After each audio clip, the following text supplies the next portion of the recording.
Bismillahirrahmanirrahim. الذين يبلغون رسالات الله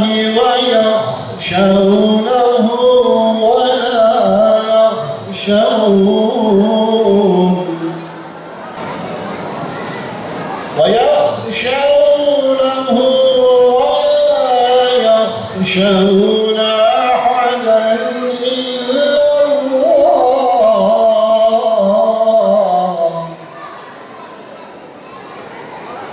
وكفى بالله حسيبا. Biz şöyle buyuruyoruz: kıyamet gününde bana en yakın olanınız, bana en çok salavat getirenizdir. O yüzden biz de hep toplu bir şekilde Peygamber'e bir salavat getirelim. Es-salatu aleyk Vesselamu aleyk Es-salatu aleyk Vesselamu aleyk Es-salatu aleyk Vesselamu aleyk. Evet, bugün salavat günüdür. Bugün yerinden gökyüzüne kadar ilahi bir koridorun ve konunun oluştuğu gündür. Efendimiz'e olan özlemimizi dile getirme günüdür.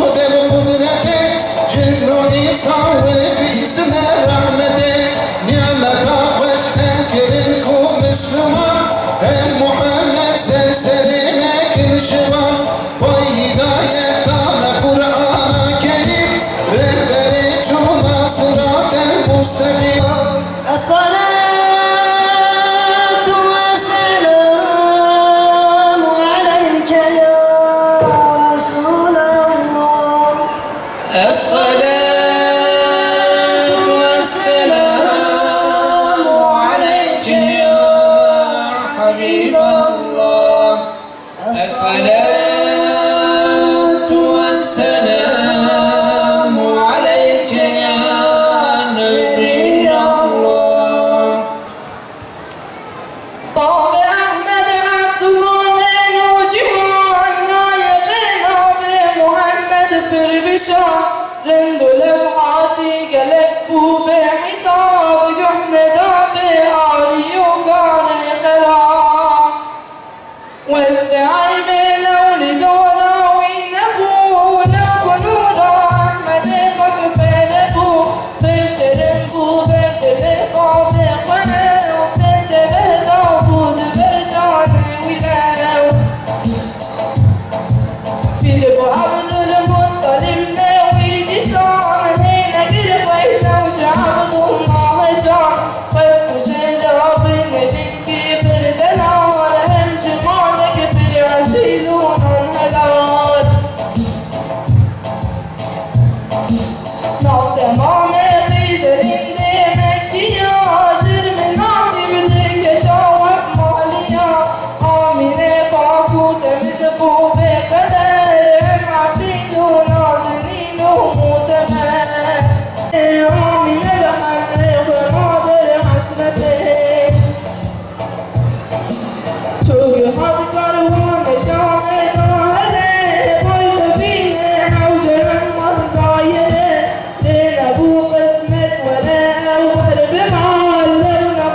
Bestu ben sana ve cane dilbere şerbet amirine mekarvin ve derey Mısır, Filistin'de, Suriye, Somali'de Ya Resulallah, Ya Resulallah, Ya Resulallah, Ya Resulallah Ahlı suretin hadis, her tarafı vermeli Ya Resulallah Ahlı suretin hadis, her tarafı vermeli Ya Resulallah İmam gele efendi yanar yüreğim gele efendi yanar yüreğim gele efendi ben de Bilal gibi susmuşum işte Ebu Bekir gibi aşığım ben de Ali gibi vurdum işte bir Ömer gibi aşığım ben de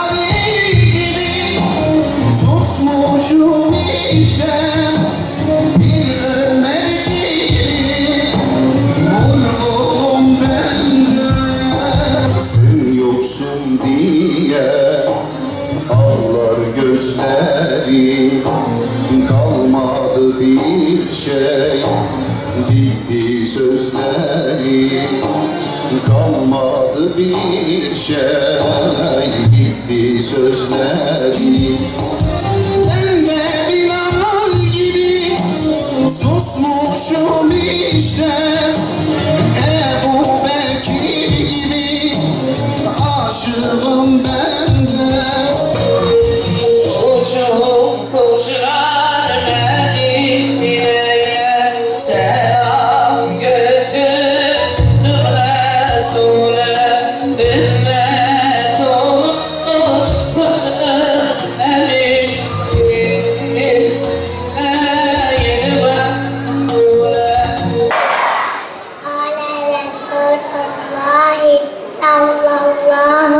قال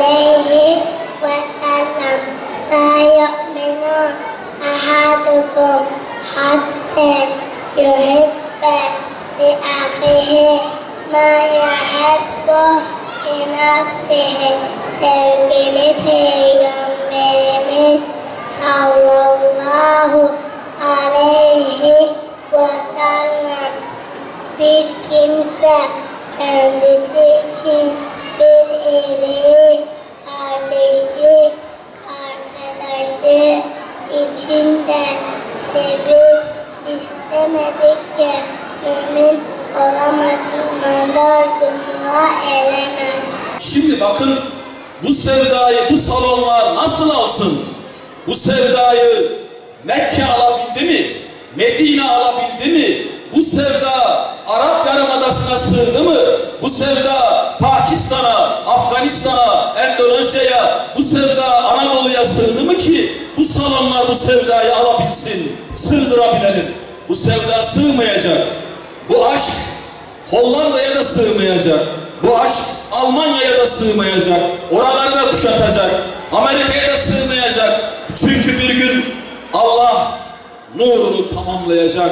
Habibiyle tamamlayacak. Alemlere rahmet Muhammed Mustafa'sıyla tamamlayacak. Sallallahu aleyhi ve sellem. Bakın zor zamanlardan geçiyoruz. Zor günler. Haçlılar.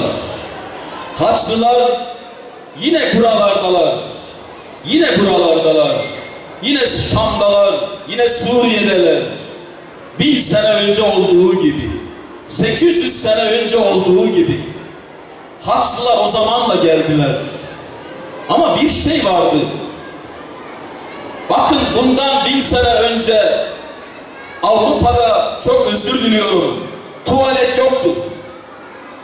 Geldiler, buradan tuvaleti öğrendiler. Sunun ne olduğunu öğrendiler ama hala şu anda gidin Avrupa'nın, çok özür dileyerek tekrar söylüyorum, Avrupa'nın tuvaletlerinde su yok. Şu anda da yok. Öğrenemediler. Onu öğrenecekleri zaman gelecek. Onu da öğrenecekler. Onu da öğrenecekler.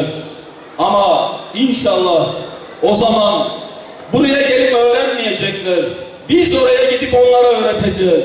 Biz o merkezlere gidip onlara bilmedikleri, tanımadıkları Hazreti Muhammed Mustafa'nın ahlakını öğreteceğiz. Taharetten başlayarak, temizlikten başlayarak gelsinler. Gelsinler. Ama dedik ya, bir gün biz oralara varacağız ve oradaki salonlar o sevdayı kaldırmayacak. Biz inanın bütün nefeslerimiz müddetince, bütün ömrümüz boyunca Allah Resulü'nü anlatsak yine doymayız. Yine doymayız. Ve hiçbir şeyin lezzeti onu anlamak ve onu anlatmaktan daha lezzetli değil. Daha lezzetli değil. Onu ashab-ı öyle güzel anlatmış ki, öyle güzel anlatmış ki, bu sevdanın önünde, bu Muhammedi aşkın önünde hiçbir tank, hiçbir uçak, hiçbir füze duramaz. Duramaz. Bakın bu sevda şu memlekette 3,5 milyon Suriyeliyi misafir ediyor.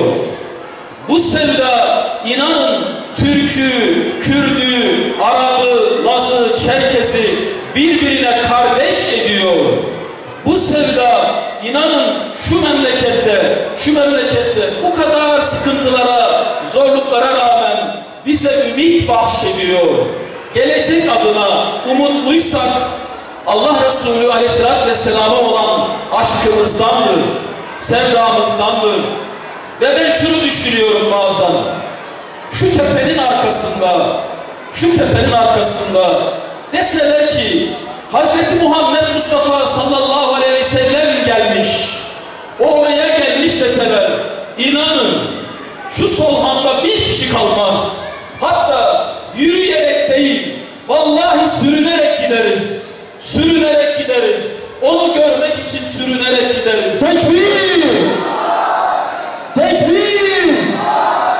Tekbir! An bekleniyordu. Allah-u Teala ilacı gönderdi. Şifayı gönderdi. Ve bu ilaçla, bu dermanla kadınlar kurtuldu. Çünkü kadınlar o zaman, kadınlar bir eşya gibiydi. Kadınlara miras verilmezdi. Kadınlar alınır satılırdı. Kadınlar kölelerden daha değersizdi. Onun ilacıyla kadınlar kurtuldu. Bak bir de ne oldu? Cennet annelerin ayakları altına serildi. Öyle yüceldiler. Onunla yetimler kurtuldu. Yetimler, hani şu insan yerine konmayanlar, hayvan gibi görünenler, onunla fakirler kurtuldu, yoksullar kurtuldu, zekat ile